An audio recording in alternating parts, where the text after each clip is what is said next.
বললেন যে টি-20 নিয়ে আমরা এখনো জানি না, ওয়ার্ল্ড কাপ নিয়ে, সো এটা প্রসঙ্গই বাদ। সাব্বাস লিটন দাস, সাব্বাস তাসকিন, সাব্বাস মেহেদী হাসান হৃদয়, সাব্বাস সাব্বাস সাবাস বাঘের বাচ্চা। তোমরা আসলেই বাঘের বাচ্চা। তোমরা সঠিক সময়ে সঠিক ডিসিশন নিয়েছো, সঠিক সময়ে সঠিক মন্তব্যটাই করেছো ক্রীড়া উপদেষ্টার কাছে। সঠিক সময় সঠিক পুরস্কার প্রাপ্য তোমরা ডিসিশন নিয়েছো।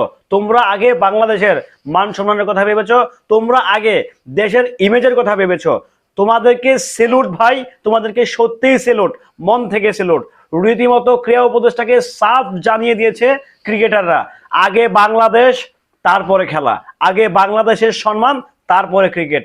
ভাই রে ভাই, আমাদের দেশের প্লেয়ারদের মধ্যে কিন্তু ভাই সত্যি কথা দেশপ্রেম আছে। হ্যাঁ, আমাদের মিজাজ খারাপ হয়, তারা যখন বাজে খেলে আমরা বাজে বলি, যখন বাজেভাবে কিছু করে সেটা আমরা বাজেভাবে বলবো, এটা আমাদের ভালোবাসার জায়গা। ক্রিকেট হচ্ছে আমাদের আবেগ, ক্রিকেট হচ্ছে আমাদের অনুভূতি, ক্রিকেট হচ্ছে আমাদের ফিলিংস। তো তারা খারাপ করলে ডেফিনেটলি আমরা খারাপ বলবো, ভালো করলে তো ভাই ভালো বলি। তো সেই জায়গা থেকে যেভাবে ক্রিকেটাররা মানে তারা স্ট্যান্ডার্ড নিয়েছে যে ভাই সবার আগে বাংলাদেশ, এখানে খেলা বিশ্বকাপ আমরা ভবিষ্যতে বহুত করতে পারবো, বাট আগে আমার দেশ, আগে আমার সংস্কৃতি, আমার কৃষ্টি কালচার, আগে আমার দেশের ইমেজ, দেন তারপরে বিশ্বকাপ। কি সিদ্ধান্তটা নিছে প্লেয়াররা আপনারা একবার ভাবতে পারতেছেন? আইসিসিতে যদি বাংলাদেশ 3টা ম্যাচ খেলে, 3টা ম্যাচের জন্য কিন্তু হিউজ পরিমাণ অ্যামাউন্ট কিন্তু প্লেয়াররা পাওয়ার কথা, তারা সেটাকে প্রত্যাখ্যান করে। সবার আগে দেশ তো ভাই, বেঁচে থাকলে যদি আল্লাহ বাঁচায় অনেকগুলো ম্যাচ খেলতে পারবে, অনেকগুলো বিশ্বকাপ তারা খেলতে পারবে যদি তাদের ফর্ম ভালো থাকে। তারা যে আজকে সিদ্ধান্তটা নিয়েছে, যে একটা চরম সিদ্ধান্ত, যে না আগে আমার দেশ, আগে আমার বাংলাদেশ তারপরে অন্য কথা। মানে মোট কথা হচ্ছে যে বাংলাদেশের ইমেজের দিকে তাকিয়েও কিন্তু, যেহেতু আমাদের প্লেয়াররা মনে প্রাণে বাংলাদেশকে বলে, কারণ ভাই তারা কিন্তু বাংলাদেশের রিপ্রেজেন্টার। আপনি মাহমুদুল্লাহ রিয়াদ ভাই বলেন, মুশফিক ভাই বলেন, তাসকিন বলেন, মিরাজ বলেন, যারই বলেন না কেন, what ever that another person cricket player, তারা দেশের হয়েই খেলে, এতে সন্দেহ নাই। যে থাকে না যে ক্যামেরা পাইলে কিছু বোম পাইলে আসলে কথা বলার মতো সেই ইয়েটা থাকে না, হুটহাট কিছু স্লিপ অফ টাং হয়, বলে ফেলে আর কি আবল তাবল। বাট প্র্যাকটিক্যাল হইতে কিন্তু তার দেশের জন্য, তার রাষ্ট্রের সম্মানার্থে খেলে, কিন্তু এটা বাস্তব কথা। এই যে আজকে একদম দেশকে যে কি পরিমাণ ভালোবাসে প্লেয়ার গুলা, রীতিমতো আজকে প্রমাণ দিয়েছে, আজকে সেটার হারে হারে প্রমাণ দিয়েছে। ভাই বাংলাদেশের মানিজ্য থাকে খেলাধুলা পরে। এই যে লিটন দাসের নেতৃত্বে এই যে টিমটা গেল আমাদের বিসিবি প্রেসিডেন্টের সাথে দেখা করতে এবং আমাদের ক্রীড়া উপদেষ্টার সাথে দেখা করে সে কিন্তু তারা কথা বলে নাই, বাট তাদের যে সিদ্ধান্ত, তাদের সিদ্ধান্তই কিন্তু আমাদের প্রেসিডেন্ট নাজমুল ইসলাম বুলবুল ভাই এবং আমাদের ক্রীড়া উপদেষ্টা আসিফ নজরুল ইসলাম উনি জানিয়েছেন।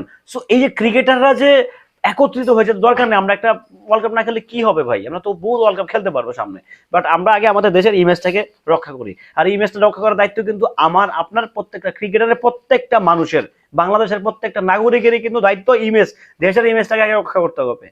রক্ষা করতে পারলে দেন আপনি অনেক কিছু করতে পারবেন, বাট আগে আপনার দেশের ইমেজ, বাড়ি কোথায়, দেশ কোথায়, বাংলাদেশ, যেন শুধু ও না এটা তো ঘাট ধরা, এরা তো এক কথার মানুষ। এই যে একটা ইমেজ ক্রিয়েট হওয়া, এটা কিন্তু সো ক্রিটিক্যাল ভাই। সো এটা সো ব্লেজার, এটা অন্য লেভেলের একটা ব্যাপার স্যাপার ক্রিয়েটিং হয়েছে, যে না প্লেয়ার গুলো রীতিমতো প্রত্যাখ্যান করছে ভারতকে। সো এটা আসলে সত্যি কথা বলতে একটা দুর্দান্ত ডিসিশন, ভয়ঙ্কর লেভেলের ডিসিশন। এটা আসলে ভাই মানে এটা জাস্ট কি বলবো আসলে, আমি এত বেশি এক্সাইটেড হয়েছি, খুশি হয়েছি। আমি ভাবছিলাম হয়তো বা তারা অন্য কিছু বলবে, বাট না না, তারাও দেশকে ভালোবাসে, তারা আমাদের মতোই সাধারণ মানুষ, তারা আমাদের মতোই মানুষ, তারাও দেশটাকে ভালোবাসে, তারাও দেশটাকে রেসপেক্ট করে, হৃদয় দিয়ে ধারণ করে। তারই কিন্তু প্রমাণ দিয়েছে লিটন দাস, তাসকিন, মেহেদী হাসান, মিরাজ সহ যারা গিয়েছেন সকলেই, যারা স্কোয়াডে ছিলেন। সো নিঃসন্দেহে একটা দুর্দান্ত ডিসিশন নিয়েছে, দারুণ ডিসিশন নিয়েছে Bangladesh cricket team, Bangladesh captain Liton Kumar Das. নিঃসন্দেহে দেখেন আমাদের ক্যাপ্টেন লিটন কুমার দাস, আমাদের দেশের ক্যাপ্টেন, আমাদের গর্ব লিটন কুমার দাস। সে কে? সেই হিংসুটা সে কি, সে মানে হিংসাত্মক মনোভাব কি আমাদের আছে, কি আমাদের ক্রিকেট বোর্ডের আছে, আমাদের দেশের মানুষের আছে?